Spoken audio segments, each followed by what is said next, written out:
Let's just start with the biggest controversy that has blown up this week regarding Crush and how even J-Hope got pulled into all of this. Crush recently performed at a festival where at one point you see him going all around the stage to high-five fans. Afterward, a video went viral posted by two girls who expressed their disappointment that Crush had blatantly skipped over them, presumably because they were black. The reason the girls felt this way is because he seemed to high-five the people before them, intentionally skipped them, and then continued high-fiving those next to him, all who weren't black. Again, this absolutely blew up. Accusations of Crush being racist and discriminating those girls. People began bringing things up like his past appearance on Masked Singer with this particular mask. Not long after, Crush posted on his social media explaining the situation as a misunderstanding. According to him, he refrained giving out high fives to fans in certain sections as a safety precaution, as I believe it was raining. Fans were getting too close to the fence, and as he saw the front row being pushed, he made a quick judgment to not approach for their own safety. He ended it by apologizing for the misunderstanding, saying he would never discriminate anybody. However, the girls who posted the initial video came out refuting his explanation, saying there was no issues of pushing of any kind, posting another video with a closer point of view to disprove Crush's claims because he still high-fived the people next to them. BTS's J-Hope then got pulled into this because he liked Crush's apology post on Instagram. And because people were not accepting Crush's explanation, many also expressed disappointment that J-Hope would like the post. Now, this is where things get even more muddled. As more clips and angles of the incident began popping up, Crush's explanation of safety concerns started lining up with these new videos, because some of these videos show him doing the exact same gesture to other fans as he did with the girls. However, this particular video ends right here, so we don't know if he ended up high-fiving them anyway or just kept going. The biggest thing to come out was the audio. Clips with audio were now being released where we seemingly hear Crush say, "You might get hurt, be careful."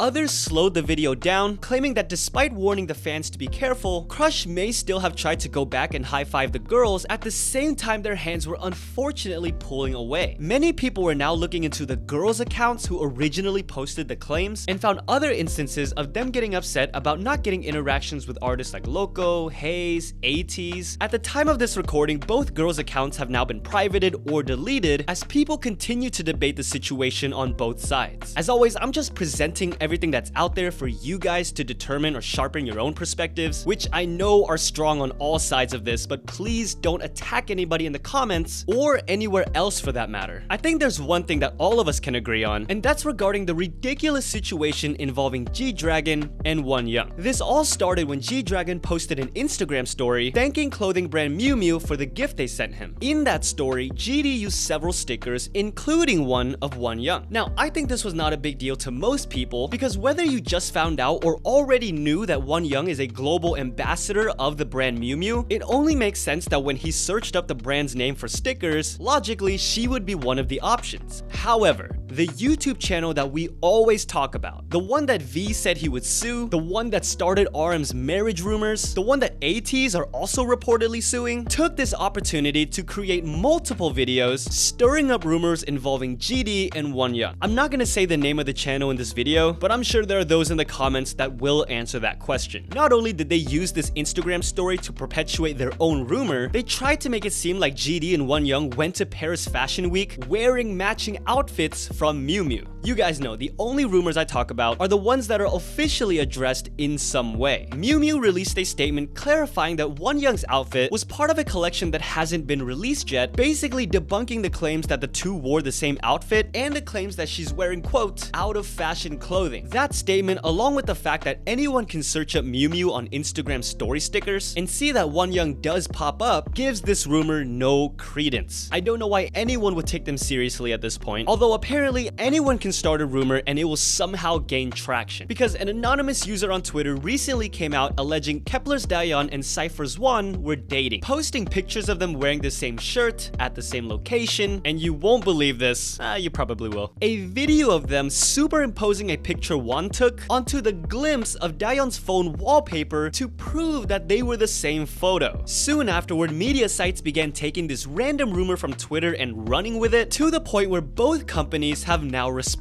However, they used the tried and true technique of neither confirming nor denying that YG Entertainment made prominent by saying, "Mind your business, that's all. Mind your business."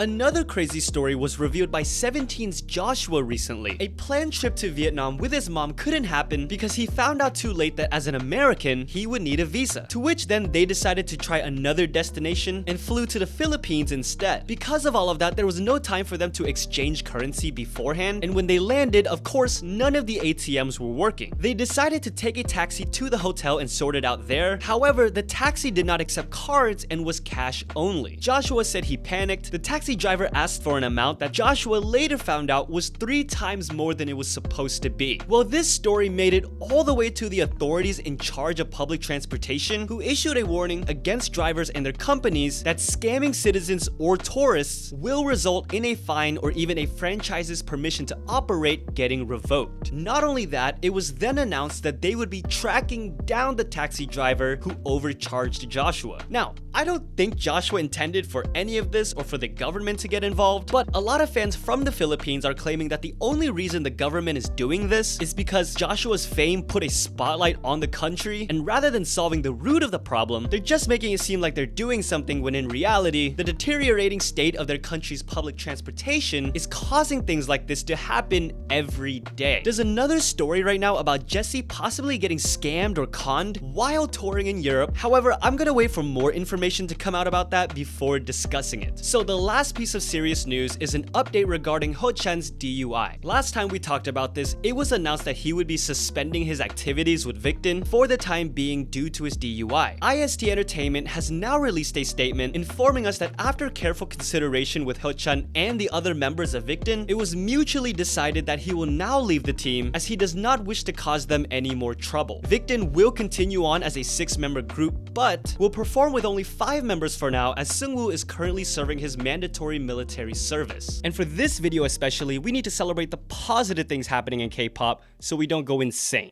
First of all, I'm gonna give you guys a heads up. Many of you sent me the records and accomplishments of Stray Kids' recent comeback album. However, I'm gonna hold off until the Billboard 200 chart results come out this weekend after hearing some recent predictions. That being said, along with Stray Kids, we have so many amazing comebacks happening at the moment, but also 2 very notable debuts to highlight. First of all, former New East member BAEKHO has officially made his solo debut with the song No Rules, and you guys have been commenting about this next one for a while now. Former IZ*ONE member CHAEON has finally made her solo debut. I think what makes it even more special right now is, like you saw earlier, EUNBI is making her comeback at the exact same time. And even though EUNBI didn't want to take the spotlight away from her, CHAEON herself said it actually gives her strength that they're promoting together. This also means we'll be getting more CHAE sister content and maybe even a special collaboration one of these days. And finally, congrats to this happy couple who got engaged during a 17 concert. As you can see here, they almost dropped the ring, but hey, I've seen other 17 related proposals, and this one definitely turned out much better than